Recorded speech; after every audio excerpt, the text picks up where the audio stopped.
మనము తిరిగి ప్రశ్నించే స్థాయిలో ఉండాలి.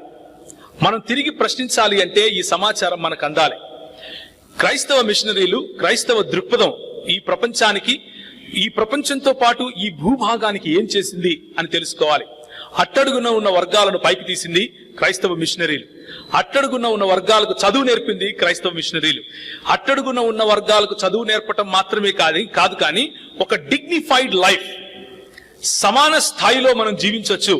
ఎందుకు అంటే దేవుని స్వరూపంలో మనం చేయబడ్డాం అని చెప్పింది క్రైస్తవ మిషనరీలు.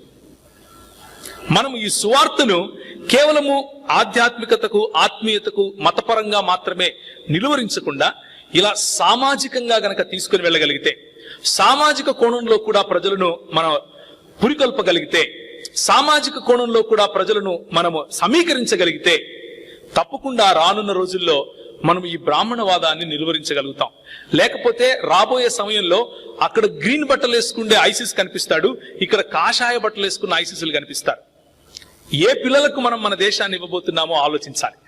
మన దేశాన్ని మన పిల్లలకు ఏ దేశాన్ని బహుకరించి వెళ్తున్నామో ఆలోచించాలి. దీపావళి కానుకగా మనల్ని, మంచి రాజులను సైతం రాక్షసులు అని చంపే సంస్కృతిని ఇద్దామా? చచ్చిపోయినందుకు ఎవడన్నా పండగలు చేసుకుంటాడండి? అది నేర్పిద్దామా? లేక మన పిల్లలను ఈ సమాచారంతో నిలబెట్టి ఈ దేశం కోసం పనిచేసేలా చేద్దామా? ఒకసారి ఆలోచించండి. మనం నేర్చుకునే ఈ సమాచారం, మనకు అందబోయే ఈ సమాచారం కొన్నిసార్లు కూర్చున్న వాళ్ళలో చాలా మందికి తెలిసి ఉంటుంది, కొన్నిసార్లు ఇది కొత్త అయి ఉండొచ్చు. అయితే ఈ సమాచారము రెచ్చిపోవటానికి కాదు, ఉప్పొంగటానికి కాదు, కనిపించిన వాళ్ళను కనిపించినట్లుగా ప్రశ్నించడానికి కాదు, సంయమనం పాటించి శాంతియుతంగా మన సమాజం కోసం పనిచేయటం కోసమే ఈ సమాచారం.